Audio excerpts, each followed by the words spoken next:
హల్లెలూయా. దేవుని మహిమ కలుగుగాక. అందరికి క్రిస్మస్ పండుగ శుభాకాంక్షలు. ఓకే, అందరు మంచుకున్నారు కదా, అందరు చక్కగా పండుగ జరుపుకున్న దేవుని స్తోత్రం. మంచి దేవుడు, మహోన్నతుడు. నేను ఈ దినం మీకు చెప్పాలనుకుంటున్నాను. ఎన్ని దినాలు మనం భ్రమలో ఉంటాం, భ్రమలో నుంచి బయటపడాలి. భ్రమలో ఉండకూడదు, భ్రమలో ఉండి బ్రతకకూడదు. చాలా మంది భ్రమలో ఉంటే పనికిరాదు, వ్యర్థం. అంటే ఎట్లా అంటే గాలి కొట్టుకుపోతున్నాడు కొందరు, అంటే వాళ్ళు పోవట్లేదు, గాలి వాళ్ళను నూక్కపోతా ఉందన్నమాట. గాలి ఆగిపోతే వాళ్ళు ఆగిపోతారు, గాలి ఆగిపోతే వాళ్ళు అయిపోతే, గాలి నూక్కపోతే తప్ప లేకుండా లేదన్నమాట. అటువంటి స్థితి పనికిరాదు మనిషికి. భ్రమ నుంచి బయటపడాలి మనం. సరే, ఏమేమి భ్రమలు ఉన్నాయి మనలో కూడా మనం చూసుకుందాం. లోకంలో భ్రమలు ఏమున్నాయి చూద్దాం.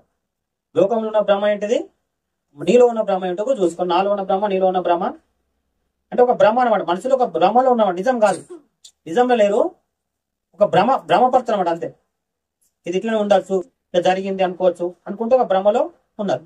అలాంటి భ్రమ నుండి బయటపడాల్సి ఉంది.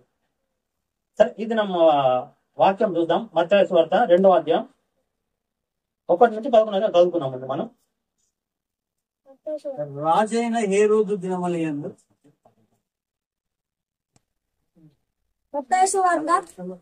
2వ అధ్యాయం 1 నుంచి 11 వరకు.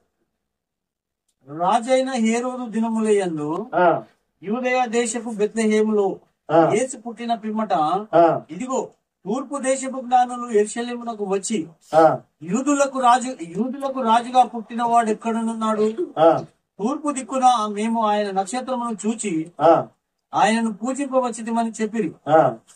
హేరోదు రాజు సంగతి వినినప్పుడు అతడును అతనితో కూడా యెరూషలేము వారందరూ కలవరపడిరి. కాబట్టి రాజు ప్రధాన యాజకులను, ప్రజల్లో నుండి శాస్త్రులను అందరినీ సమకూర్చి క్రీస్తు ఎక్కడ పుట్టునని వారిని అడిగాను. అందుకు వారు యూదయ బెత్లెహేములోని ఏలియనగా, యూదయ దేశపు బెత్లెహేమా, నీవు యూదా ప్రధానులలో ఎంత మాత్రమును అల్పమైన దానము కావు. ఇశ్రాయేలును నా ప్రజలను పరిపాలించు అధిపతి నీలో నుండి వచ్చును అని ప్రవక్త ద్వారా రాయబడి ఉన్నదని. అంతటా హేరోదు ఆ జ్ఞానులను రహస్యముగా పిలిపించి ఆ నక్షత్రము కనబడిన కాలము వారి చేత పరిష్కారముగా తెలుసుకొని, మీరు వెళ్లి ఆ శిశువు విషయమై జాగ్రత్తగా విచారించి తెలుసుకొనగానే నేను వచ్చి ఆయనను పూజించినట్లు నాకు వర్తమానము తెండని చెప్పి వారిని బెత్లెహేమునకు పంపెను. వారు రాజు మాట విని బయలుదేరి పోచుండగా ఇదిగో తూర్పు దేశమున వారు చూచిన నక్షత్రము ఆ శిశువు ఉండిన చోటికి మీదుగా వచ్చి నిలిచి వరకు వారికి ముందుగా నడిచెను. వారు ఆ నక్షత్రమును చూచి అత్యానంద భరితులై ఇంటిలోనికి వచ్చి తల్లి అయిన మరియను ఆయన శిశువును చూచి సాగిలపడి ఆయనను పూజించి తమ పెట్టెలు విప్పి బంగారమును, సాంబ్రాణిని, బోలమును కానుకలుగా ఆయనకు సమర్పించిరి. హల్లెలూయా. చదివిన దాన్ని కొంచెం మీకు చెప్తాను స్పష్టంగా. యేసుప్రభు పుట్టిందంట. పుట్టగానే ఆకాశంలో ఒక చుక్క పుట్టింది. అయితే కొందరు జ్ఞానులు, ఒక ముగ్గురు జ్ఞానులు, వాళ్ళు నక్షత్రం చూసిరంట. వాళ్ళు ఆ జ్ఞానం పని ఏంటంటే ఎక్కడ ఏం జరుగుతుంది, ఎట్లా జరుగుతుంది, ఏం జరగబోతుంది అన్ని వాళ్ళు తెలుసుకుంటూ పరిశీలన చేసుకుంటూ ఇతరులకు చెప్తారన్నమాట. వాళ్ళ పని అది. అయితే ఒక చుక్క పుట్టిందంట. చుక్క పుట్టగానే వాళ్ళు ఎందుకు పుట్టింది, ఏం కథ అంటే తెలిసింది. ఒకటి ఏంటంటే ఫలానా దేశంలో యూదులు లాంటి వాళ్ళకు రాజు పుట్టిండు. యూదులు అనే వాళ్ళకు రాజు పుట్టిండు. మరి పుట్టినప్పుడు మామూలుడు కాదు కదా, గొప్పవాడు అవుతాడు. అంత గొప్ప చరిత్రలకు తెలిసింది. పోయిన మొక్కుదామని వెళ్ళిపోయాడు ఆ దేశానికి. రాజు దగ్గరికి వెళ్తే రాజు దగ్గరికి పోయి అడిగిరు వీళ్ళు, అయ్యా మరి మేము నక్షత్రం చూసి వచ్చాము, ఆయన నక్షత్రం పుట్టినగానే పలానా పుట్టిన అర్థమైంది మాకు రాజు. అది ఎవరికంటే యూదులకు. ఆయనను మేము తెలుసుకొని మొక్కనికి వచ్చిన, ఆయన ఎక్కడ పుట్టిండు, మీ దేశం మొత్తం తెలిసింది, ఆయన ఎక్కడ పుట్టిన, మరి రాజు అంటే రాజు కొడుకు, రాజు ఇంత పుట్టాలనుకుంటున్నాం మేము అని రాజు దగ్గరికి వచ్చినామంటే అప్పుడు రాజుకు అర్థం కాదు, వాళ్ళు ఇంత ఎవరు పుట్టలేదు అనమాట. అసలు ఎవరు పుట్టినట్టు లేరు ఆ టైంలో. పుట్టుంటే మరి వాళ్ళని చూపించామని పుట్టలేనట్టు ఉన్నారు. కానీ వెంటనే యూదులు అంటే మరి రాజు యూదా మతం చెందాడు, ఆ మతం చెందాడు అనమాట. ఆ దేశానికి వెళ్ళే రాజు మన ఊళ్ళో సర్పంచ్ ఉన్నాకో ఇప్పుడు వేరే ఊరు ఆయన ఉన్నాడు, మన కుల పైన కాదు. ఇంకా వాళ్ళు వచ్చి తెలుగు కులంలో పుట్టిన పిల్లగాడు ఎక్కడ అంటే వేరే వేరే చూపిస్తామా? చూపెట్టాం. అంటే ఆ రాజు కూడా వేరే మతానికి చెందిన అనమాట. వీళ్ళ యూదా మతం చెందిన వాళ్ళు, ఏది యేసులో పుట్టిన వాళ్ళు. కనుక యూదా అనగానే యూదా వాళ్ళకి అందరినీ పిలిచాం. యూదులలో అందరిని పిలిచి, అయ్యా మరి యూదులో అంటే పుత్రుని చెప్పబడిందంట, మరి ఎక్కడ పుట్టింది, ఎక్కడ మీకు తెలిసి ఉండాలి.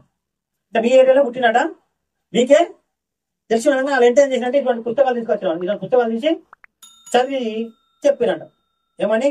యూదా బెత్లెహేం అనే ఊర్లో ఆయన పుట్టారని రాసిందా అని నేను చెప్పగానే వాళ్ళు ఊరు ఎక్కడ ఉందో అక్కడికి వెళ్ళిపోయారు. అని ఎట్లా వెళ్ళిరు? అంతకుముందు ఆ చుక్క నడిపించినట్టే రాజు దగ్గరికి వెళ్ళిరు. మరి అదే చుక్క నా యేసు ప్రభు ఎక్కడ పుట్టిన అక్కడే తీసుకెళ్ళినమాట. అప్పుడు అక్కడికి వెళ్ళగానే ఎవరున్నారంట? అయితే మరియమ్మ, యోసేపు, యేసు ప్రభు ఉన్నారంట. అయితే ఈ చుక్క అంటే యేసు ప్రభు పుట్టగానే చుక్క పుట్టిందంట. ఎప్పుడు చెప్పండి? చుక్క పుట్టింది. వాళ్ళు ఎక్కడో పట్టణంలో ఉండేరో లేకపోతే ఇక్కడ విజయవాడలో ఉండేరో అంత దూరం అనమాట, దాదాపు దగ్గర కాదు. అక్కడికి అలా రోజు నడుచుకుంటూ వచ్చినమాట.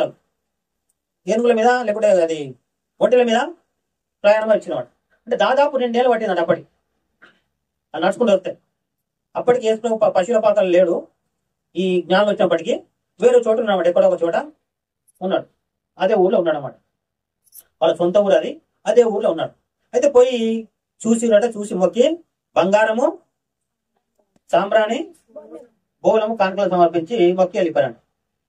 ఇది నిజమైన సంఘటన. ఇది ఏంటి? హల్లెలూయా, నిజమైన సంఘటన. సరే, ఇప్పుడు మనం ఉన్నాం ఇక్కడ. వాళ్ళు జ్ఞానులు ఏం చేస్తున్నారంటే పరిశీలిస్తూ వేస్తున్నారు. ఆకాశం చూస్తున్నారు, ప్రతిదాన్ని చూస్తున్నారు, ప్రతిదాన్ని గమనిస్తున్నారు. ఒక చుక్క పుట్టింది. చుక్క పుట్టగానే ఎందుకు పుట్టిందని వాళ్ళు పరిశీలన చేశారు.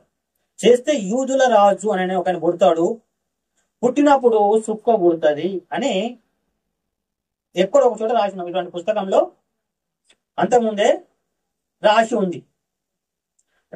కనుక వాళ్ళు ఆ పుస్తకాన్ని నమ్మి ఆ దేశానికి వెళ్ళారు. వెళితే అది నిజమని తెలిసింది, భ్రమ కాదు. ఇప్పుడు మనం ఇక్కడ చదువుకున్నాం, అది నిజమో తెలియదు, అబద్ధమో తెలియదు. పోయి తెలుసుకుంటే తెలిసేది. కనుక వీళ్ళు పోయి తెలుసుకున్నారు. ఇక్కడికి వెళ్ళి మొక్కలేదు, దేవుడా మనం పుట్టిన వాట నీకు రాజాని కానీ ఎక్కడ చెప్పలేదు. వాళ్ళు పోయి చూసి అంటే నిజాలు తెలుసుకున్నారు. మనం కూడా ప్రస్తుతం భ్రమలో ఉన్నాం. ఏం భ్రమలు అంటే అందరూ దేవుళ్ళు ఎవరైనా మొక్క చేయం కాదు, పుడతాం మళ్ళా చేస్తాం అనే ఒక భ్రమలు అన్నమాట. పుడతారట, సత్తరాట, మళ్ళా పుడతారట. అది చెప్పాలంటే ఒక గొప్ప భ్రమ. ఎందుకు భ్రమ అంటే చెప్తానంటే, నరకం అనేది అక్కడికి పోతే మళ్ళీ బయటడానికి లేదంట. అర్థమవుతుందా? వదిలిపెట్టారు. అక్కడ పోతారన్నా కూడా వదిలిపెట్టనమాట. నిన్ను తీసుకుపోయింది అందుకోసం, ఎందుకు బాధ పెట్టడానికి. దేవుడు అయితే నరకంలో కాలుస్తాడా, బాధ పెట్టాడంటే అది మనుషులు కోరుకునే స్థలం. ఏది? నరకం. ఇష్టపడిపోతారు మనుషులు. ఇష్టపడిపోయినాక ఎవరేం చేయలేరు. బలవంతంగా తీసుకుపోతే ఎవరైనా విడిపిస్తామంట. చెప్పినాకో, అయ్యా నన్ను బలవంతంగా పట్టుకొచ్చిరాయా అంటే మనం ఏం చేస్తాం? అట్టిలో పట్టుకొస్తావా అని అంటాం. ఇష్టపడిపోతే నీ కర్మ అంటాం. ఏమంటాం? అంటారా లేదా? మనుషులు నరకానికి ఎందుకు వెళ్తారు? ఇష్టపడి వెళ్తారు అన్నమాట. ఎందుకు ఇష్టపడి వెళ్తున్నారు చెప్పాలి. ఇప్పుడు నేను చెప్తాను. దేవుడు ఒక్కడు, బైబిల్ చెప్తుంది, లోకం కూడా చెప్తుంది. ఏమని చెప్తుంది? ఒక్కడని చెప్తుందా లేదు? లేకపోతే కాదు అందరు కూడా దేవుళ్ళే, ఒక్క దేవుడు కాదని చెప్తున్నారు కదా. లేదు, అందరూ కాదు, ఒక్కడే దేవుడు అంటారు, అందరిని భక్తులు అన్నమాట. అదొక భ్రమ. అది నిజంగా తెలుసుకోవాల్సి ఉంది. ఎందుకు ఒక దేవుడు ఎట్లయితాడు అంటే మనుషులు వెతకాలి, పరిస్థితులు నిజం తెలుసుకోవాలి. అయితే నిజం తెలుసుకొని ప్రయత్నం చేస్తే వాళ్ళు అబద్ధంలో ఉన్నారు, మనకు అబద్ధం చెప్తారు. హల్లెలూయా. వాళ్ళు పరిశీలన చేయలేదు, చేయకపోయినా వాళ్ళు పెద్ద మనసు జ్ఞానం ఉంది కదా మనం అనుకుంటే వాళ్ళు మనల్ని మోసం చేస్తూ ఉన్నారు. వాళ్ళు ఏం చేస్తారు? మనల్ని మోసం చేస్తున్నారు. నిజం కాదు. ఎందుకు నిజం కాదంటే దేవుడు ఒక్కడు, బైబిల్ చెప్తుంది, ఆయన మాటతోటి భూమి చేసినట్ట. కలుగురు కాక ఇంత పెద్ద భూమి పెట్టింది అంతే. ఇప్పుడు మనం ఒక ఇల్లు కట్టాలనుకో, మనం ఏం చేస్తాం? ఒక కూలీలో పెట్టుకుంటాం. ఒక్కొంత కాదు, 10 మంది 20 మంది పెట్టుకుంటాం. ఎన్నో రోజులు పని చేస్తే అవుతుంది. ఒక్క కూలీని పెట్టుకుంటే అవుతుంది పని కాదు. అయితే మనుషులు అనుకుంటుందంటే అందరూ దేవుడు కలిపి భూమిని పుట్టించినాక లేదు, అందరు దేవుడు లేదు, ఒకటే దేవుడు. బైబిల్ చెప్తుంది ఒకడే దేవుడు. ఒక్క దేవుడు మాటతోటి పుట్టించిన భూమిని. తర్వాత మనిషిని పుట్టిన దేవుడు. భూమి చేసినాక ఏం చేసిండు? ఎట్లా చేసిన? ఎంతమంది? మన ఇప్పుడు పిల్లడు ఉన్నాడు, ఎంత బొమ్మ తీసుకున్నాడు, ఎంతమంది కాదు ఇప్పుడు పిల్లోడికి? పిల్లోడు మన చెల్లి దగ్గర మట్టి తీసుకున్నాడు, ఎంత బొమ్మ చేసుకుని చెప్పినాం, ఎంతమంది కాదు చెప్పడానికి? అది ఒక్కటి చేయగలుగుతాం లేదా? అట్లా దేవుడు మనిషిని మట్టి తోటి చేసినంత ఒక్కడే చాలు, ఇంకా ఆయనకు అవసరం లేదు. ఆయన పెద్ద పని కాదు, ఆయన ఎంత పెద్ద పని అయినా ఆయన ఒక్కడే చేయగలరు, ఎంత ఎవరు అవసరము లేదు. కనుక ఆ ఒక్క దేవుడు మనిషిని పుట్టించాడు, ఎట్లా మట్టితోటి. తర్వాత ఆయన భార్యను కూడా పుట్టించి వారికి పెళ్లి చేశాడు. ఆ లోకమే ఇప్పుడు బ్రతికి ఉన్నది, ఆ లోకమే. మరి దాదాపు 7,000 ఏళ్ళు అంత మనుషులు పుట్టి భూమి మీద. అంటే హల్లెలూయా. ఎన్ని వేల ఏళ్ళు చెప్ప, 8,000 ఏళ్ళు చెప్పాలి. ఇంకా మీ దగ్గరికి వాళ్ళు వచ్చి కులపోలు పక్కలు ఎవరైనా వచ్చి మా దేవుడు తెలుసా, మన దేవుడు తెలుసా, మన కులం దేవుడు తెలుసా, మన మతం దేవుడు తెలుసా అంటే అడగాలి ఒకటే, ఆయన ఎప్పుడు పుట్టిండు చెప్పుకున్నాను అన్నాడు. ఎన్నేళ్ల కింద పుట్టిండు, ఎన్నేళ్ల కింద పుట్టిండు అంటే వాళ్ళకి తెలియదు, ఏం చెప్తారు వాళ్ళు, ఏం చెప్పాలి. అయితే మన దేశంలో పుట్టిన దేవుళ్ళందరూ మనుషులు పుట్టమని పుట్టిరారు. ఎప్పుడు పుట్టిరు? మనుషులే పుట్టిరారు. అప్పుడు మనుషులే పుట్టిరాడు వాళ్ళు. ఇప్పుడు ఏమనాలి? ఇప్పుడు 7,000 ఏళ్ళకి ముందు మనిషే లేడు. మన దేశంలో రాముడు అనే దేవుడు ఉంటాడు, ఆయన 15 లక్షల ఏళ్ళ కింద ఉంటాడు. ఎన్నేళ్ల కింద? మనిషి లేడు. మనిషి పుట్టి 7,000 ఏళ్ళు అవుతుంది అంటే ఎంత అబద్ధం అది? రాముడు అనే దేవుడు పుట్టలేదంటే అసలు పుట్టడం లేదనమాట. కృష్ణుడు పుట్టాడంట, మనిషి పుట్టినాక అనమాట. ఆయన లెక్క ఏంటంటే మనిషి పుట్టిన తర్వాత కృష్ణుడు పుట్టాడని ఉందన్నమాట. కానీ ఆయన పుట్టిన ఆధారాలు ఏం లేవు. ఆయన ఒక్కడే మనుషులు పుట్టినాక పుట్టినవాడు. అంతకుముందున్న దేవుళ్ళు ఎవరైతే బ్రహ్మ విష్ణు మహేశ్వరులు కానీ ఇంకా 31 దేవుడు ఎవ్వరు కూడా పుట్టలేమాట. అంతా పచ్చి అబద్ధం చెప్తున్నాం మనుషులు. ఎందుకని నేను చెప్తున్నా కదా, 7,000 ఏళ్ళ ముందు మనుషులే లేరు. ఎవరు లేరు? మనుషులు లేరు. వాళ్ళు ఎక్కడ పుట్టారు, ఎవరు పుట్టారు అంటే అన్ని కల్పితాలు అన్నమాట. అన్ని కల్పితాలు అని బైబిల్ చెప్తున్నమాట. ఈ బైబిల్ చెప్తుందంటే అన్ని కల్పితాలు. అయితే ఒక వచనం చెప్తుంది, జనముల దేవతలందరూ వట్టి విగ్రహములే. జనముల దేవతలందరూ వట్టి విగ్రహములే అంటే రాళ్లే అనమాట. వాళ్ళ దేవతలందరూ ఎవరు? రాళ్ళు, నిజమైన వాళ్ళు కాదు. ఈ బైబిల్ ఈ దేవుడు గురించి చెప్తుందంటే ఆయన జీవం గల దేవుడు, అంటే ప్రాణం ఉన్నవాడు అనే చెప్తుంది. కానీ మన యేసులో పుట్టుక చెప్పుకుంటున్నాం కదా, ఆయన 2,000 ఏళ్ళు పుట్టి ఎన్ని వేలు అవుతుంది? 2,000 ఏళ్ళు. 2,024 ఇప్పుడు అనుకుందాం. సరే 2,024 ఏళ్ళు అవుతుంది అనుకుందాం. మరి అంతకుముందు నేను చెప్పినట్టు చూస్తే ఇంకా 5,000 ఏళ్ళు ముందు ఉంది కదా. మొత్తం 7,000 ఏళ్ళు అయితే అందుకే 2,000 ఏళ్ళు తీసేస్తే ఇంకా 5,000 ఏళ్ళు ఉన్నాయి. మీ మతం మొన్న వచ్చింది, మా మతం పాతది. కనుక మా మతంలో దేవుళ్ళు అంటే చెప్పిన కదా, దేవుడు ఒక్కడైతే మీ మతం దేవుళ్ళకి ఎక్కడి నుంచి వచ్చిన వాళ్ళు అన్ని కల్పితాలని అంటాం. ఎందుకు కల్పితాం? భ్రమ. మనుషులు ఏం చేస్తారంటే భ్రమలో ఉన్నారు. ఎందుకు భ్రమలో ఉన్నారు? మనుషుల ఉద్దేశం తప్పు. మనుషుల ఉద్దేశము తప్పు. ఎందుకు తప్పు? ఒక మనిషి కష్టము నష్టం వస్తే 1,000 మొక్కలు మొక్కుతారు, 101 మొక్కలు మొక్కుతారు. మొక్కితే బాగా అయితే చాలు దేవుడు. హల్లెలూయా. మనిషి మొక్కితే బాగా అయితే దేవుడు, అంతే. తర్వాత నాకు అవసరం లేదు. తర్వాత అవసరం ఉంది మనిషికి. ఎప్పుడు అవసరం ఉంది? నువ్వు చచ్చిపోయినాక నీ బ్రతుకుంది. అసలు ఎప్పుడు నీ బ్రతుకు అసలు? మనకు సామెత ఉంది, ముందు ఉంది ముసల్లా పండుగ. ఇప్పుడు కాదు, ఇప్పుడు చేసుకున్న పండుగ, ఈ రోజు చేసుకున్న పండుగ కాదు, ముందు ఉందట పండుగ. నువ్వు చచ్చిపోయినాక ఉంది అసలు బతుకు. ఎప్పుడుంది? చచ్చిపోయినాక అసలు ఉంది నాటకం, అసలు కథ. అక్కడ ఎంత ఘోరం అంటే చెప్పలేం, అంత ఘోరం. భూమి మీద చాలా మంది మంచి మంచి పాటలు పాడుతున్నారు, మంచి మంచి డాన్సులు వేస్తున్నారు, చచ్చిపోయినారు. ఎంత మంచి పాట పాడినంటే చెప్పలేంత మంచి పాట పాడినారు, ఆట ఆడినారు, చచ్చిపోయినారు.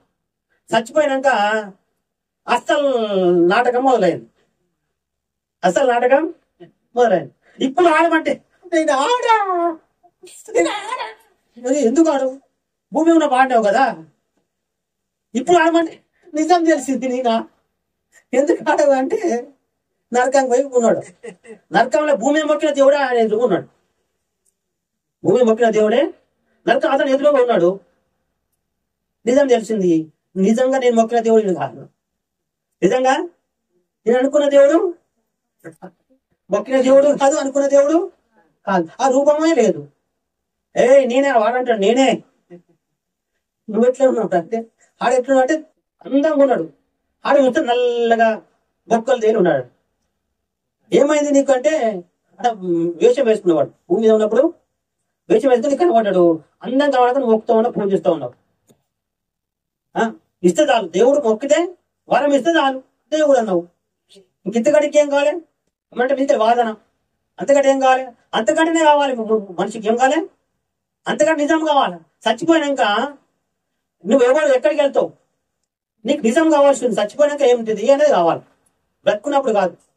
ఇప్పుడున్నదాన్ని చూసుకోకూడదు అని మనం అనుకుంటాం. ఇప్పుడున్నది చూసుకుంటాం, తొందరపడతాం, ఎత్తిపడుతుంటాం. రేపటి కూడా చూసుకోవాల్సింది. అయితే ఈ లోక సంబంధంగా దేవుని అనబడే వాళ్ళు, బైబిల్ చెప్తుంది, వాళ్ళు పుట్టలేదు. ఏంది? వాళ్ళు పుట్టలేదు. ఆ పుట్టిన వాళ్ళు పుట్టినట్టు ఎట్లా ఆధారాలు చూపిస్తారంటే, మనకంటే ఒక పగవాడు ఉన్నాడు. మనుషులకు ఒక పగవాడు ఉన్నాడు. మనుషులకు ఆ పగవాడు మనుషులను నరకం తీసుకోవడానికే అన్ని ప్లాన్లు వేసిండు. వాడికి ఎన్ని ప్లాన్లు దొరుకుతాయో అన్ని ప్లాన్లు వేసిండు. అర్థమవుతున్నా? ఇతను పుస్తకాలు రాగించిండు. మనసులో వాడుకున్న మనసులో కూడా వాడుకుంటున్నాడు. వాడు ఏ పద్ధతి ఆ పద్ధతి వాడుకున్న మనుషులు తోలు అప్పిస్తున్నాడు. ఒక్కటి ఏంటంటే దేవుడు ఒక్కడేనంట. అర్థమవుతుందా? దేవుడు అందరిని కూడా ఒక్కడతాడు. దేవుడు ఒక్కడైతే ఒక తీరు గుణాలు ఉండాలా లేదా? దేవుడు ఒక్కడైతే ఎలాంటి గుణాలు ఉండాలి? ఒక తీరు గుణాలు, ఒక మాటమే ఉండాలి. ఈ లోకంలో దేవుళ్ళని మనం చూస్తుంటే, నేను చిన్న ఉన్నప్పుడు దాదాపు 10 ఏళ్ళప్పుడు చూస్తుంటే ఒవ్వల బతుకులు బాగలేవు. 10 ఏళ్ళ కింద, దాదాపు 40 ఏళ్ళ కింద, 35 ఏళ్ళ కింద చూస్తే ఏ దేవుడు బ్రతుకుడు బాగలేదన్నమాట. నాకు మన అందరు బాగా అంటే ఆయన చెప్పిండు, అందరు తప్పు చేసారు, అందరు దేవుళ్ళు పాపం చేసిన వాళ్ళే. ఏ దేవుడు పాపం చేయడం దేవుడే లేదంటే అప్పుడు నేను వెతకడం మొదలుపెట్టినమాట, ఎవరు ఆ దేవుడు అని. ఆయన యేసుప్రభు అని తెలిసింది నాకు. దాదాపు ఇప్పటికి 30 ఏళ్ళు అవుతుంది నేను యేసుప్రభు ఒకవాడి. ఈయన తప్ప ఇంకో దేవుడు లేడని స్పష్టంగా తెలిసింది. వాళ్ళందరూ కల్పితాలు. ఎవరు కల్పించారంటే మనను నరక తీసుకోవాలనుకున్న సాతాను కల్పించాడు. సరే, ఇప్పుడు నేను చెప్తున్నాను, ముందు ఉంది ఆ ముసల పండుగను చూసుకొని మన బ్రతుకు సాగించాలి. అయితే యేసు ప్రభు మనిషి ఎందుకు పుట్టించాడంటే, ఇది మనసులో పెట్టుకోవాలి. ఎందుకు పుట్టించాడు చెప్తాను. మనందరినీ ఒక అమ్మాయిగా చేస్తాడు దేవుడు. హల్లెలూయా. ఏం చేస్తాడు దేవుడు? ఒక అమ్మాయిగా చేస్తాం. దాన్నే సంఘము అంటారన్నమాట. సంఘ కన్యక అంటామట.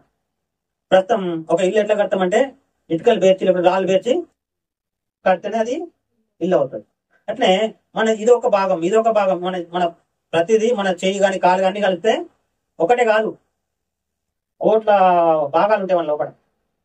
కణాలు ఉంటాయి, దాన్నే కణాలు ఉంటాయి. ఇవన్నీ కణాలు కలిస్తేనే మనం, లేకపోతే మొత్తం కలిపి ఒకటి కాదు మనం. అంటేనే దేవుడు కూడా ఒక అమ్మాయిని తయారు చేసి ఆయన కొడుకుకు వివాహం చేయాలనుకున్నాడు అనమాట. దేవుడు ఒక అమ్మాయిని చేసి ఆయన కొడుకు యేసు ప్రభువుకు పెళ్లి చేయాలనుకున్నాడు. ఆ పెళ్లి చేయాలనుకుంటే సాధారణంగా ఇట్లా మన లేక పుట్టించి చేస్తే కాదు. ఆయన కుమారుడు యేసుక్రీస్తు ఎట్లా పుట్టాడో మీకు తెలుసో లేదో చెప్తాను మీకు. దేవుడు అనేవాడు మొదట నోరు తెరవగా ఒక ఓం అనే ఒక శబ్దం వచ్చినప్పుడు ఒక శబ్దం వచ్చింది. ఆ శబ్దానికి దేవుడు రూపం ఇచ్చాడు అన్నమాట. శబ్దానికి రూపం ఇచ్చాడు. ఆయననే దేవుని కుమారుడు. ఆ దేవుని కుమారుడైన వాడే భూమి మీద మనిషిగా పుట్టాడు. ఆ మనిషిగా పుట్టిన ఆయనకు దేవుడు వివాహం చేయాలనుకున్నాడు. అంటే ఎట్లయితే ఆయన పుట్టాడో అలా పుట్టిన వాళ్ళే ఆయన కుమారునికి భార్య కావాలి, మిగిలిన వాళ్ళు కావడానికి లేదు. కనుక ఇప్పుడు ఎవరైతే వేసుకోవాలి అనుకుంటో వాళ్ళందరూ ఏమవుతారు, ఆ అమ్మాయిలో ఒక భాగం. నువ్వు ఎక్కడ ఉంటావు తెలియదు, తలలో ఉంటావా, కాలలో ఉంటావా, ఎక్కడ ఉంటావా, మొత్తం కలిపి నువ్వు అమ్మాయిలో సంఘ కన్యకలు ఒక వ్యక్తి ఉండడానికి మళ్ళీ పుట్టించాడు. దేవుడు కుమారుని వివాహం చేయడానికి మనుషులను దేవుడు పుట్టించాడు, ఒక భాగం. రెండవది ఏంటంటే నువ్వు నేను స్వర్గంలో ఉండాలని పుట్టించాడు దేవుడు. ఎక్కడ ఉండాలా? స్వర్గం. అది ఎంత మంచి రాజ్యం అంటే చెప్పలేనంత మంచి రాజ్యం. చెప్పలేనంటే ఈ భూమి ఎందుకు పనికిరాదు. భూమి మీద పలాంటి చోటికి వెళ్తే ఎంత బాగుంటది అంటే అంత బాగుంటది. ఆడ ఎంత మంచి వంటకాలు అంటే అంత మంచి వంటకాలు అని చెప్తారు కదా. అసలు తింది ఎప్పుడు తినలేదు, ఉగ్గుకి అదే తినాలనిపిస్తుంది, ఉగ్గు అక్కడే ఉండాలనిపిస్తుంది. అంతకంటే 100 రెట్లు మంచి రాజ్యం పరలోకం. అక్కడ మనుషులు ఉండాలి. ఎవరు ఉండాలి? మనుషులు ఉండాలి. అంత మంచి రాజ్యానికి పోవాలనుకున్న మనకు ఒకడు శత్రువు. ఎవరు? ఒక శత్రువు ప్లాన్ వేసిండు వీళ్ళని పోనీయద్దు. హల్లెలూయా. ఏం చేయొద్దు? పోనీయద్దు. పోనిస్తే ఎవరికి? దేవుని కుమారునికి వివాహం అవుతుంది. వివాహం అవుతే దేవుని ప్లాన్ అంతా నెరవేరి దేవుడు సంతోషంగా ఉంటాడు. దేవుడి సంతోషంగా ఉండనియద్దు, ఆయన పుట్టిన మనుషులు కూడా సంతోషంగా ఉండనియద్దు అని వాడు ప్లాన్ వేసి దేవుని దగ్గరికి వెళ్ళినాడు. హల్లెలూయా. ఎక్కడికి? దేవుని దగ్గరికి వెళ్ళి మన మీద పర్మిషన్ తీసుకున్నాడు. మన మీద పర్మిషన్ తీసుకుంటాడు. పర్మిషన్ తీసుకుంటే మీకు మనం తెలుసా తెలియదు అనుకుంటా. బాగున్నాడు అనుకో ఒకడు, ఏం లేడు ఇంకోడు ఉన్నాడు అనుకో, వాళ్ళిద్దరు పోటీ పడ్డది అనుకో. ఉన్నాడు ఏమంటాడు? నా మీద నువ్వు గెలవరా అంటాడు. అంటాడు నేను గెలవనా అంటాడు. ఏమి లేదు, ఏమి లేకుండా అంటాడు. ఎగిరి పడుతుంటాడు అన్నాడు. అనిమని ఉంటాడేమి అప్పుడు అంటాడు, అరే నువ్వు నా మీద గెలవరా, కావాలంటే నాదిగో, కాబట్టి కత్తి ఇవ్వంటే కత్తి ఇస్తాను, నా గుర్రం ఏమంటే గుర్రం ఇస్తాను నీకు ఏమంటే. ఉన్నవాడు ఏమంటాడు? అది గెలవాలని తెలుసు కనుక ఏమంటాడు? నీకు ఏది కావాలంటే అది ఇస్తారా, గెలువులో దమ్ముంటాను అంటాడు. అవునా లేదా? అన్నం విన్నారా లేదా? ఉన్నాడు అనగా అరే నీకు ఏది కావాలంటే అది ఇస్తారా బాయ్, నువ్వు గెలిచి చూపెట్టు, చేసి చూపెట్టు అంటారా లేదా? అది కాకపోతే ఇది తీసుకో, ఇది కాకపోతే ఇంకో ఇది కూడా తీసుకో అంటే కాదు. సప్లైకి పాటు కూడా అది ఎగిరి పడుతూ ఉంటే దానికి అన్ని ఇస్తారన్నమాట. అంటేనే సాధారణ వాడికి దేవుడు వరాలు ఇచ్చినమాట. ఏమిచ్చాడు? నువ్వు ఏమైనా చేసి మనసులో మోసం చేసుకోపో. నిన్ను మొక్కినా కాదు, నువ్వు ఒక రాయి పెట్టి రాయి మొక్కితే కూడా కోరిక శాంక్షన్. హల్లెలూయా. ఏమవుతుంది? రాయి పెడతావా, పంది పేడ పెడతావా, అది మనుషుల పశువుల పేడ కూడా మొక్కుతున్నావు దేవుడిగా. ఏదైనా పెట్టు నువ్వు, అది దేవుడు అనిపించాలి తోటి మొక్కి కోరిక శాంక్షన్. ఏం శాంక్షన్? మనిషి పేడ మనిషి పీ పెట్టి దేవుడు అంటే కూడా కోరిక తీరుతామాట. ఎందుకు? దేవుడు వరం ఇచ్చినాడు. హల్లెలూయా. దేవుడు ఏమైందో వరం ఇచ్చినాడు కనుక ఆ వరం మూలంగా ఏ పేరైనా ఎత్తువాడు, ఏ రాయన పెట్టు, ఏ చెట్టుకన మొక్కు, ఏ పుట్టకన మొక్కు, ఏ కాకికన మొక్కు, ఏ దానికన మొక్కు, మనిషి కోరికలు నెరవేరుతాయి. వాళ్ళు అనుకుంటున్నారు దేవుడు అనుకుంటారు. కానీ మనిషి అసలు ముందున్న ముసలి పండుగ పట్టించుకోవట్లేదు. చచ్చిపోయినాక నరకానికి ఎందుకు వెళ్తావు నువ్వు? ఎందుకు వెళ్ళాలి? బైబిల్ చెప్తోంది యేసు ప్రభువు నోటి దొప్పుకొని దేవుడు ముద్రను లేపని నమ్మితే నువ్వు పరలోకానికి వెళ్తావు, లేకపోతే నరకం. రెండే రెండు. హల్లెలూయా. ఈ మాట ఉంది. లేదనుకో ఇంకొక మాట ఏమైనా చెప్పాలనుకుంటున్నావు. ఇంట్లో కావాలంటే తాళం చేయి ఒకటి ఉంది. ఆ తాళం చేయి పట్టుకొని పోతే నువ్వు లోపలికి వెళ్తావు, లేకుండా లేదు అని అన్ని తాళం చేయాలో కలిపేశారు అనుకో. అన్ని తాళం చేయాలో కలిపేశారు. ఇప్పుడు మనిషి ఏం చేయాలి చెప్పండి? అన్ని తాళం చేయాలి, ఏదో నిజమైన తాళం చేయాలి తెలుసుకొని లోపలికి ప్రవేశించాలి. కానీ ఈ పక్కకు అన్ని రూములు ఉన్నాయనుకోండి, ఏ రూమ్ లోకైనా మేము పోతే అన్నిటి చేరినా అనుకోండి, తాళం చేతి ఇస్తే వెళ్తూ ఉంది, ఈ తాళం చేస్తే ఇది వెళ్తుంది, ఇది వెళ్తుంది. అసలు దాన్ని తాళం చేతి చూడట్లేదు, వెతకట్లేదు మనిషి. అదే భ్రమలో ఉన్నారన్నమాట మనుషులు. ఏది మొక్కుతే చాలుగా కోరిక అవుతుంది. దేవుడు కానీ దేవుడు అయితేనే అవుతుంది అనుకో. మనసు అనుకుంటారు దేవుడు అయితేనే నేను మొక్కుతేనే ఇచ్చిన దేవుడు అనుకుంటున్నాడు. అది భ్రమ, తప్పు అనమాట. ఏది తప్పు? ఏది పడుతుంది నువ్వు మొక్కిన అయితే కాకూడదు. నిజమైన దేవుడు ఎవరు? ఆయనగా మొక్కాలా, ఆయన ఇస్తే తీసుకోవాలి, లేకుంటలేదు. హల్లెలూయా. నిజమైన దేవుడు ఎవరు? ఆయనగా మొక్కాలా, ఆయన ఇస్తేనే తీసుకోవాలి. కానీ విచిత్రమైన ఒక తంట పడినమాట. హల్లెలూయా. ఒక తంట ఏంటంటే, ఇదిగో వీళ్ళు బ్రహ్మలోంచి బయట పడతారు. ఏమవుతారు? బ్రహ్మలకి బయట పడ్డారు. కానీ నేను మొక్కను, నేను ఒప్పుకోను. మళ్ళా మొక్కనే ఛాన్స్ లేదు. ఎందుకు లేదు? వీళ్ళందరూ నాకు దండుగా బాకీ ఉన్నారు. వీళ్ళందరూ బాకీ, ఆ బాకీ కడితే తప్ప నిన్ను మొక్కే ఛాన్సే ఇయ్య. నేను నీ దగ్గర రానికి ఛాన్స్ ఇయ్య, ఆ పనిలోకి వెళ్ళే ఛాన్స్ కూడా ఇవ్వ. మరి ఎట్లా ఇప్పుడు పరిస్థితి? దాన్నే బైబిల్ చెప్తుంది, దాన్నే నిబంధన అంటారు. ఏమంటారు? నిబంధన. అప్పుడు దేవుడు ఆయన కుమారుని చెప్పి, ఆయన కుమారుని చెప్పడం మాట ఏంటంటే సాతానుతో, నా కుమారుడు భూమి పుట్టాడు. ఆయన హల్లెలూయా. ఏమంటాడు? నా కుమారుడు భూమి మీద పుడతాడు, పుట్టి అందరి పాపాల కోసం చనిపోతాడు. అది అసలు నిబంధన అన్నమాట. ఎప్పుడైనది? అప్పుడు ఇద్దరే ఉన్నారు. ఎంతమంది మనుషులు? ఇద్దరే ఉన్నప్పుడు నా కుమారుడు భూమి మీద పుడతాడు అని చెప్పబడింది అన్నమాట. దాదాపు ఇప్పటికి 6200 నుంచి 7000 సంవత్సరం అంతా. హల్లెలూయా. ఎన్ని? 6200 నుంచి 2000 సంవత్సరం మధ్య ఆదాము ఉండేవాళ్ళు. అప్పుడు దేవుడు మాట ఇచ్చిండు, నా కుమారుడు భూమి మీద పుడతాడు అంటే దేవుడు భూమి మీద అని ఇద్దరు ఉన్నప్పుడే చెప్పింది దేవుడు.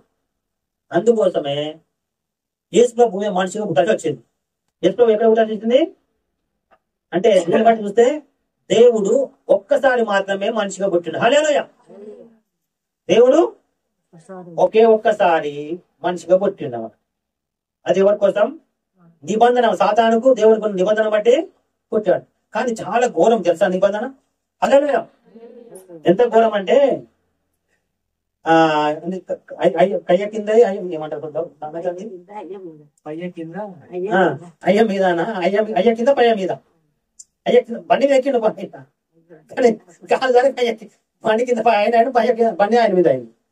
అంటే యేసుప్రభు యొక్క ఎంత అదంటే పొరపాటు అయితే సాతాను కింద యేసుప్రభు అవుతాడు అనమాట. అంతకుముందు యేసుప్రభు దేవుడు ఎప్పుడు భూమిని చేసినందుకు ఆయన దేవుడు, ఆకాశం చేసినందుకు ఆయన దేవుడు, సమస్తం చేసినందుకు యేసుప్రభు దేవుడు. ఆయన ఆ పరలోకం వదిలిపెట్టి భూమి మనిషిగా పుట్టాడు. మనిషిగా పుట్టిన ఆయన ఏదైనా తేడా అయితే ఇప్పుడు మళ్ళీ ఏంటంటే ఆయన కూడా నరకానికి వెళ్ళాలి చెప్తాడు. యేసుప్రభు కూడా నరకానికి అంత ఘోరమైన ఛాలెంజ్ తీసుకున్నాడు యేసుప్రభు. ఎంత ఘోరమైన ఛాలెంజ్ అంటే ఈయన కూడా నరకానికి వెళ్ళాలి తప్పదుగా. ఇప్పుడు నేను చెప్పిన కదా, మనుషులు తప్పు చేశారు, నువ్వు స్వర్గానికి రానికి లేదు మనిషి అంటే అలా దండు కట్టాలి, అలా జరిమానా కట్టాలి. ఇప్పుడు యేసుప్రభు పంపిస్తాను చెప్పిండు దేవుడు, మనిషిగా పుట్టాడు ఆయన. ఈయన కూడా తప్పు చేస్తే ఇప్పుడు ఏం పరిస్థితి ఏంది? అందరితో సమానం అయిపోయింది. కనుక అందరు కూడా నరకం అంటే పాతాళం ఉండాల్సి వస్తామాట. అంటే అంత ఘోరమైన ఛాలెంజ్ తీసుకొని దేవుడు ఆయన కుమారుడు భూమి మీదకి పంపించాడు. కానీ ఆయన కుమారుడు నిజమైన వాడని తెలుసుకునేసరికి లోకమంతా ఏమైపోయింది? అబద్ధంతో నిండిపోయింది. హల్లెలూయా. అప్పటికే చాలా మంది దేవుళ్ళు అనమాట పుట్టారు. వాళ్ళందరి లోకంలో దేవుళ్ళు చాలా మంది అవుతున్నారు. యేసు పుట్టేసరికి ఎంతమంది ఉన్నారు లోకంలో? 33 కోట్ల దేవతలు దేవుళ్ళు ఉన్నారు. మనుషులు అందరూ ఆ బ్రహ్మలో ఉండిపోయారు. నిజమైన దేవుడు పుట్టేసరికి ఎవరు గుర్తుపట్టలేకుండా అయిపోయారు. ఎవరు గుర్తుపట్టలేకుండా అయిపోయారు. అయితే ఇంకొక అంశం చెప్తాను ఇక్కడ మీకు. మనం చూసాం ఇక్కడ జ్ఞానులు ఎక్కడికి వెళ్ళారు? జ్ఞానులు ఎక్కడికి వెళ్ళారు? రాజు గారికి వెళ్ళగానే ఆయనకు అర్థం కాకపోతే ఆ దేశ బలం పిలిపించాడు. ఎవరు పిలిచింది తెలుసా? శాస్త్రులను, ప్రధానులను, గొప్ప గొప్పలను పిలిచాడు. పిలవగానే వాళ్ళు ఏం చెప్పారు? అయ్యా పలానా తాడ గుర్తాడ రాజు చెప్పిన మన తర్వాత నమ్మిదా అంటే నమ్మలేదు. మారేదంటే కూడా ఎందుకు? అప్పటికే బ్రహ్మలో ఉన్నారు, వాళ్ళు ఒక బ్రహ్మలో ఉన్నారు. కానీ ఆయన పుట్ట ఇట్లా పుట్టాడు, వాళ్ళ ఉద్దేశం ఏంటంటే ఆయన పుట్ట అట్లా పుట్టాడు అని వాళ్ళ ఉద్దేశం అన్నమాట. దేవుడు కదా భూమి పుడితే ఆర్పాటంతో పుట్టాడు అనుకునేవాడు. కానీ పలానా ఊళ్ళో పుట్టాడని చెప్పిండు, కానీ ఎట్లా పుడతాడు, ఎవరు పుట్టాడని కూడా ఏం చెప్పలేదు అన్నమాట. ఎంత బలంగా పుడతాడు అంటే బ్రహ్మలోకి వెళ్ళిపోయాడు. ఆ పెద్ద మనుషులు ఎవరు ఏమైపోయారు? బ్రహ్మలోకి వెళ్ళిపోయారు. మనం ఏమి ఉన్నప్పుడు వస్తాం? మన ఊర్లో చాలా దాదాపు నేను 29 ఏళ్ల కింద ఫోర్త్ ఎప్పుడు మొదలుపెట్టిన 29 ఏళ్ల కింద అప్పుడు చాలా మంది వస్తుండే. ప్రార్థన పెట్టినప్పుడు దాదాపు 30 మంది దాకా వస్తుండే. తర్వాత మొత్తం అంత లోకంలో కలిసిపోయారు. ఎందుకు? బ్రహ్మలో అనమాట. అంటే మొక్కితే బాగుపడతాం ఉద్దేశం వచ్చినాడు. అప్పుడు మొక్కితే చాలు, మనకు కోరిక తీరితే చాలు అనే బ్రహ్మలో వాళ్ళు వచ్చే మన లోకంలో కలిసిపోయారు. ప్రస్తుతం మనం ఒక కొంత నిలిచి ఉన్నాం. మనం ఏం చేయాల్సింది? ఇప్పుడు ఈ గ్రామాన్ని మళ్ళీ దేవునికి తిప్పాలి. ఏం చేయాలా? తిప్పాలి. ఇప్పుడు ఏం తెలుసుకున్నాను? నువ్వేం తెలుసుకున్నా, నేనేం తెలుసుకున్నా అంటే ఒక శత్రువు అనేవాడు మనుషులు నరకం తీసుకోవడానికి ప్లాన్ వేసాడు. ప్లాన్ వేసే కాదు, దేవుని దగ్గర వరాలు గురించుకున్నాడు. హల్లెలూయా. ఏం చేసినవాడు? దేవుని దగ్గర వరాలు కూడా తీసుకున్నాడు. అందుకనే నిన్ను మొక్కిన కోరిక తీరుతాయి. నువ్వే దేవుడు అంటే కూడా అర్థమవుతాం. నువ్వే దేవుడు అంటే కూడా నీకు మొక్కిన రేపటికల్లా పెద్ద గుడి కట్టించుకోవచ్చు నువ్వు. అంటే వరం, అటువంటి వరం ఉందన్నమాట. దేవుడు సాధారణకి ఇచ్చాడు. లోకంలో ఒక బ్రహ్మపరిచే ఆత్మ ఇచ్చాడు. మనం ఏం చేయాల్సి ఉంది?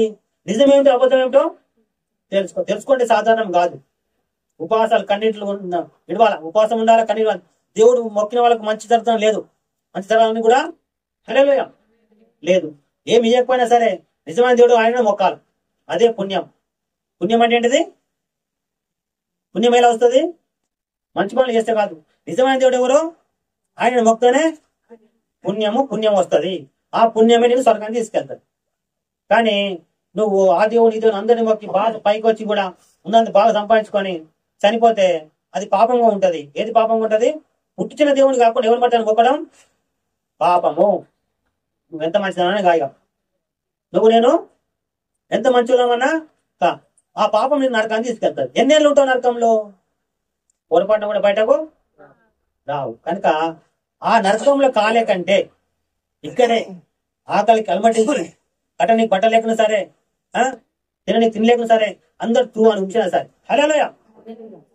మన పుట్టించిన దేవుడు మొక్కడమే పుణ్యం. మన పుట్టించిన దేవుడు మొక్కడమే పుణ్యము. అర్థమవుతుందా? ఉంచినా సరే, తన్నినా సరే, గుద్దినా సరే, నీ పంటలు వండకపోయినా సరే, నిజమైన దేవుడు ఆయననే మొక్కడం పుణ్యం. ఆయన లాంటి భ్రమలో ఉండడం, భ్రమపడి చచ్చిపోయి నరకంలో ఉండకంటే, యువగా కాల నరకంలో ఉండకంటే ఈ దినం చచ్చిపోయి స్వర్గంలో హల్లెలూయా మంచి రాజ్యం ఉండడం మనకు మంచిది. అందుకే యేసుప్రభువు ఎందుకు పుట్టాడంట? మన పాపాలకు పరిహారం చేయడానికి పుట్టాడు. లేకపోతే ఆయన పుట్టే అవసరమే లేదు, పుట్టకూడదు కూడా. ఎందుకంటే ఆయన సర్వశక్తిమంతుడు. యేసుప్రభువు ఎటువంటి వాడంట? సర్వశక్తిమంతుడు. ఎటువంటి వాడంటే ఆయన చెప్తాను వినండి. మాటతోటి అన్ని చేసిండు, మాటతోటి అన్ని చేసిండు. మాటతోటి అన్ని చేసిన కాకుండా మనుషులను వాడుకొని కూడా చేసిండు. ఆయన మనుషులను వాడుకొని ఏమేమి చేసిండు? మోసే అంటే ఆయన వాడుకొని సముద్రం పాయలు చేసిండు. ఏం చేసిండు? సముద్రమును పాయలు చేసిండు. ఒక బండ దగ్గరికి వెళ్ళి మోసే ఆ బండను కట్టెతో కొట్టమంటే కట్టెతో కొట్టని నీళ్ళు ఇచ్చిన కట్టె అది రాయి. తర్వాత మాట్లాడితే కూడా నీళ్ళు ఇచ్చేది రాయి అనమాట. అది ఆ రాయి ఎటువంటి రాయి అంటే ఒక పెద్ద రాయి అనుకోండి, ఎంత మన వాటర్ ట్యాంక్ అంత పెద్ద రాయి అనుకుందాం. ఆ రాయి ఆనే ఉండేది కాదు, వాళ్ళు ఎంట పోయేది అంటారు. నీళ్ళు ఇచ్చుకుంటా ఎక్కడ పోతా అట్లా. దేవుడు అంటే అట్లా అట్లా అన్నమాట, అంత దమ్మున్నవాడు. ఆ రాయి నీళ్ళని ఇసుకుంటే అలా పట్టే పోయిందంట. ఇప్పుడు ఇక్కడ రాయి ఉందనుకో, అలాగే నీళ్ళేస్తాం అనుకుంటాం, కిందికి తొలబడి వస్తున్నాయి అనుకుంటాం భూమిలోకి. ఇప్పుడు ఆడ జలాలు ఉంటాయి, జల ఊటలు అడిగిరా, అవి అవే నీళ్ళు వస్తుంటాయి, బండలకి కారుతుంటాయి. కానీ ఈ బండ అసలు కాదు, ఎంట పోయింది అన్నమాట అలమాట. అట్లా దేవుడు మనుషులను వాడుకొని కూడా గొప్ప కార్యాలు చేయగల దమ్మున్నవాడు అనమాట. కనుక ఆయన పుట్టే సంవత్సరం కూడా ఉందా లేదంట. అయితే ఆ దేశ ప్రజల మీదకి యుద్ధం వచ్చిందంట. యుద్ధం ఏమొచ్చింది? పక్క దేశ వాళ్ళు చాలా మంది వచ్చారంట. ఎంత అంటే ఉసుకేస్తే రాళ్ళంత మంది వచ్చారు మాట. లేక వీళ్ళు అంతమంది వస్తే ఆ దేశ వాళ్ళు పార్టీ అనుకున్నారు. అప్పుడు దేవుడు ఒక దూతం పంపినాడు. ఏం చేసిండు? ఒక దేవదూతం పంపితే తెల్లారి 70 లక్షల మంది చంపేసినారు. ఎంతమందిని? 70 లక్షల మంది. అంతే. వాళ్ళని చంపిన మనుషులు అది ఇప్పుడు దేవుడు అవసరం ఉందో చెప్పండి. మన దేశంలో ఏం చెప్పారంటే రాక్షసుని చంపడానికి దేవుడు పుట్టినట్టు అన్నమాట. రాక్షసుని చంపడానికి. అదే నువ్వైనా చంపగలుగుతావు, నేనైనా చంపగలుగుతావు దేవుడు బలం ఇస్తే. బైబిల్ చెప్తుంది ఒక్క మనిషి 1000 మంది చంపుతాడు. దేవుడు నమ్ముకున్నాడు ఎంతమందిని? ఒక్క మనిషి 1000 రాక్షసులు చంపగలుగుతాడు. ఆయన పుట్టిన అవసరము లేదు. మనుషులతో చేయగలడు, లేకపోతే దేవదూతతో చేసిండు అన్నమాట. అంటే ఎందుకు పుట్టాడు అంటే చెప్పండి, ఎందుకు పుట్టాడు? ఒక నిబంధన ఉంది. ఏ నిబంధన? మనుషుల పాపల పరిహారం చేయాలంటే దేవుడు కుమారుడు భూమి పుట్టాలన్నమాట. ఎవరు పుట్టాలా? అందుకొరకే దేవుడు యేసు ప్రభు మానవుడిగా పుట్టాల్సి వచ్చింది, లేకుంటే పుట్టాల్సిన అవసరం లేదు. కానీ ఆ దేవుడు ఒక్కసారి పుట్టాడు భూమి. ఎన్నిసార్లు? ఒక్కసారి. ఆ దేవుడు మొక్కుతనే పుణ్యము, లేకపోతే పాపమే. కానీ మొక్కుతే మన కోరికలు తీరుతున్నాయి చాలా అనుకుని మొక్కుతే అది పాపము. మొక్కకూడదు. అక్కడ ఏమన్నయ్యని, బంగారం అన్నయ్యని, వెండి అన్నయ్యని, ఏమన్నాయని పూలలో పెట్టి నడపని ఉందా? పూలలో పెట్టి నేను సాకని అడుగు కింద పెట్టుకుని నడపని, కానీ అది పాపమే. ఏది? వేరే దేవుడు మొక్కడం, వేరే వాడిని దేవుడు అనడం పాపము. అటువంటి పాపం ఇంతలో మనం చేసుకుంటే ఇక్కడ నుంచి మానుకోవాలి. చేస్తున్న మన బంధువులను, మన అమ్మదాలను, అక్క చెల్లెలను, అన్నదమ్ములను మారు మనసు వైపు నడిపించాలి. ఏం చేయాలా? నడిపించాలంటే ఇట్లా బతుకుతే మనం కాదు. మన బతుకు ఇట్లుంటే కాదు. హల్లెలూయా. మన బతుకు ఇలా ఉండి అందరిలో కలిసి ఉన్నట్టుంటే మనం దేవుని వైపు ఎవరిని తిప్పలేము. మన బ్రతుకు ఈ లోకానికి వేరుగా ఉండాలి. మన మాట, మన నడక అంతా వేరుగా ఉండాలి. అప్పుడే అనేకులను దేవుని వైపు తిప్పగలుగుతాము, లేకపోతే తిప్పలేము. అయితే మనం చూస్తాం ఇంతకుముందు ఆ జ్ఞానులు బంగారమును, సాంబ్రాణిని, బోలమును కానుకలుగా దేవునికి అర్పించారంట. మరి నువ్వేం చేయాలా? మన తోటి ప్రజలను దేవునికి తిప్పాలంటే నీ డబ్బును, నీ సమయాన్ని, నీ మంచిది ఏదైనా ఉంటే అది వాళ్ళ కోసం ఖర్చు చేయాలి. హల్లెలూయా. మన అన్నదమ్ములు ఒక చేయాలి, నాయనను, తండ్రిని అందరిని దేవునికి తిప్పాలంటే ఇవి ఏం చేయాలి? కానుకలుగా దేవునికి సమర్పించాలంటే దేవునికి ఇవ్వడం కాదు. వాళ్ళు తీసుకుపోయి దేవునికి ఇచ్చారు. యేసుప్రభు ఎదుర్కొంటే కనుక యేసుప్రభుకి ఇచ్చారు. యేసు ప్రభు ఇప్పుడు లేడు, మనకు కనబడట్లేదు, కానీ మన మధ్యలో ఉన్నాడు. కానీ ఆయనకు కావాల్సిందంటే ప్రజలను ఆయన వైపు తిప్పాలి. మనం భ్రమలో నుంచి బయటకు తీసుకురావాలి. నువ్వు భ్రమలో ఉంటే బయటకు రావాలా, భ్రమలో ఉన్న లోకాన్ని ఏం చేయాలా, బయటకు తీసుకురావాలంటే మన బతుకుంటే రాదు. దీనికంటే మంచి బతుకులోనికి రావాలి. మనం మంచి బతుకులకు రావాలంటే గుణాలను సరి చేసుకోవాల్సి ఉంది. జ్ఞానం దేవుని అడగాలి. దేవుడు నాకు జ్ఞానం ఏం అడగాలి, దేవుడు ఏం అడగాల? ఎటువంటి జ్ఞానం? కొట్లాడితే ఎట్లా తప్పించుకోవాలా, ఎవరిని ఎట్లా ముంచాలనే జ్ఞానం కాదు. ప్రస్తుతం మనం బీద స్థితిలో ఉన్నాం, ఎవరిని నెత్తి చేయి పెడితే పైకి వస్తాం, అటువంటి జ్ఞానం కాదు. దేవుడా, నేను సమాజంలో మంచి పేరు తెచ్చుకోవాలంటే అందరూ ఉంచినా పర్వాలేదు, మంచి జ్ఞానం ఉండాలి, మంచి తెలివి కూడా, మంచి మాటలు ఉండాలి, మంచి ప్రవర్తన కలిగి ఉండాలి. అలా ఉంటే నువ్వు దేవుని వైపు అనేక తిప్పగలుగుతావు. కానీ మొదట మనం మారాలనే మనసు ఉండాలి. హల్లెలూయా. మారితే మాటలు అప్పుడు లోకం ఏమిటో విచిత్రం తెలుసా? ఇదిగో నువ్వు ఇట్లుంటే కాదు, అందరిని నెత్తి చేయి పెడతారు, అందరిని అనగదొక్కుతారు. కనుక నువ్వు వాళ్ళకి తగ్గట్టు ఉండాలట. వాళ్ళకి ఎట్లా ఉండాలి? మనం వాళ్ళకి తగ్గట్టు. అది తప్పది. వాళ్ళకి తగ్గట్టు ఉండకూడదు. మనం దేవుడు చెప్పినట్టుగా ఉండాలి. మనం దేవుడు వాక్యం ఏదైతే చెప్తుందో ప్రేమించాలా, క్షమించాలా, సహించాలా, ఓర్చుకోవాలా. ఏం చేయాలా? ప్రేమించాలా, క్షమించాలా, సహించాలా, ఓర్చుకోవాలా. దేవుని కొరకు నిందలు హింసలు భరించాలి. నింద హింసలు కూడా భరించాలి. భరించాలంటే ముఖ్యమైనది ప్రార్థన జీవితం. హల్లెలూయా. ఏం కావాలా? ఖచ్చితంగా ప్రార్థించే అలవాటు ఉండాలా. ఉదయకాలం లేవగానే దేవునికి మొట్టమొదటి కాల సమయం అర్పించి, దేవుడా నాకు జ్ఞానము తెలివిని, నా పిల్లలను కాపాడు, నన్ను కాపాడు, నా గ్రామ ప్రజలను కాపాడు అని చెప్పాలి. వీలైతే ఉపవాసం ఉండాలా. ఎట్లా ఉండాలా? ఉపవాసం 1 పూట 2 పూటలు ఎట్లయినా సరే ఉండడం నేర్చుకోవాలి.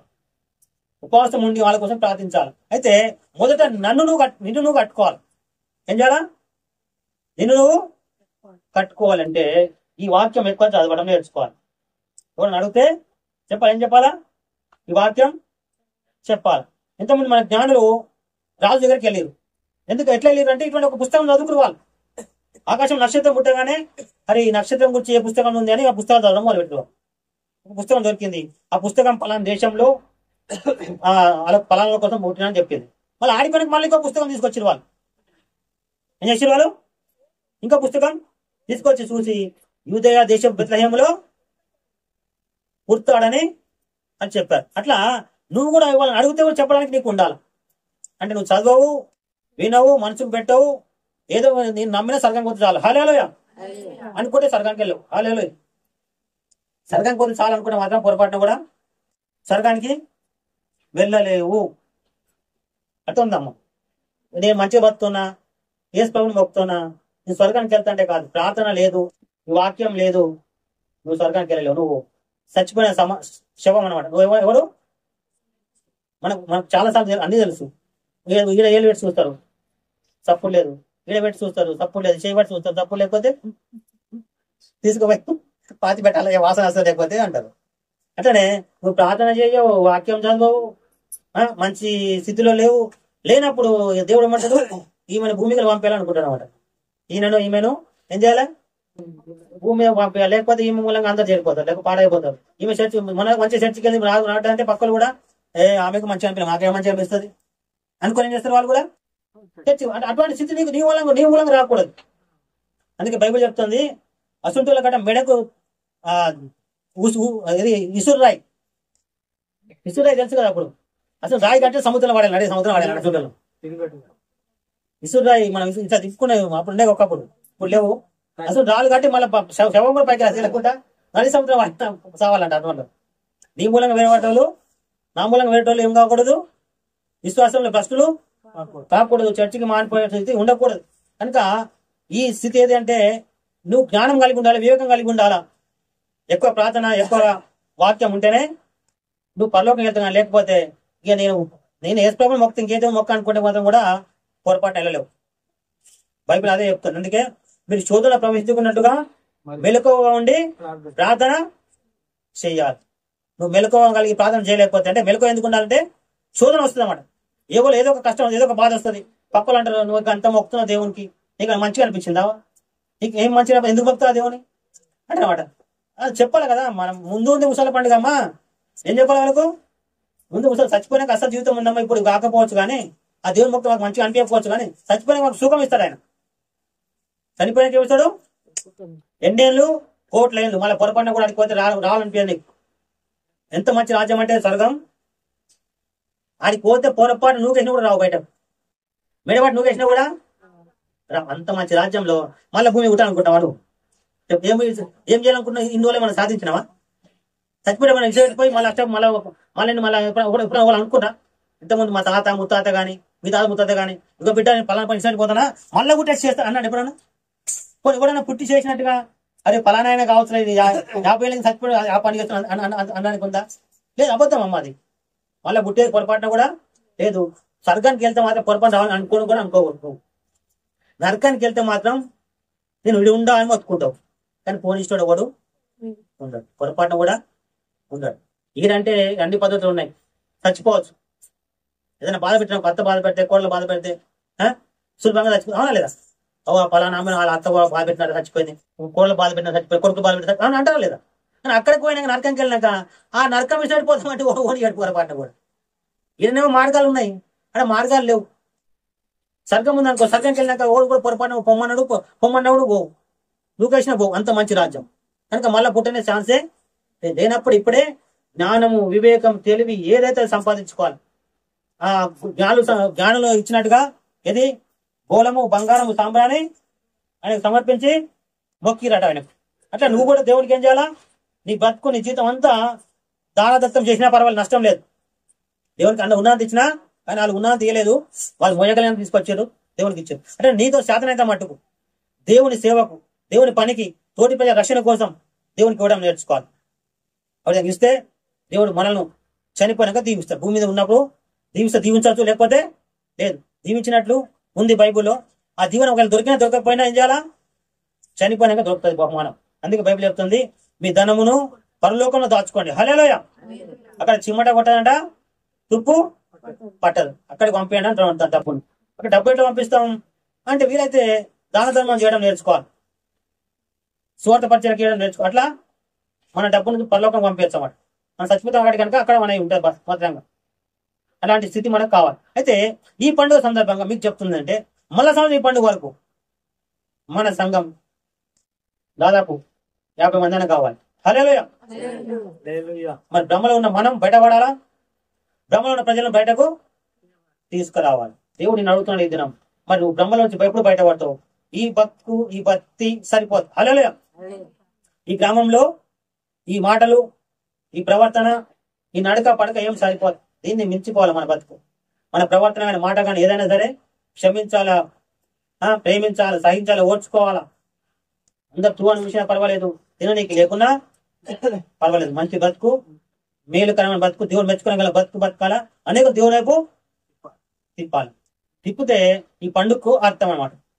లేకుంటే మళ్ళీ సంవత్సరం కూడా మనం ఇలాగ ఉండి ఇదే పండుగ చేసుకుంటామంటే ఇట్లనే ఉంటాం మేము అంటే కాదు. నీ నా ప్రవర్తన, నీ నా బ్రతుకు అన్ని మారాలా. ఇంకా బ్రహ్మలోకి వెళ్ళి బయటపడాలి. ఇంకెన్నాళ్ళు బ్రహ్మలు ఉంటాం మనం? ఏదో గుడికి వెళ్తున్న బ్రహ్మలు ఉండకూడదు. గుడికి వెళ్తున్నాం చాలు, మొక్కుతున్నాం చాలు కాదు. ఇంతకన్నా మంచి భక్తి బతుకు కలిగి దేవుడు మెచ్చుకునే జీవితం జీవిద్దాం. దేవుడికి కొద్దిగా జీవించం కాక. ఆమేన్. ఇంతవరకు ఓపికతో విన్నందుకు మీకు అందరికీ కృతజ్ఞతలండి.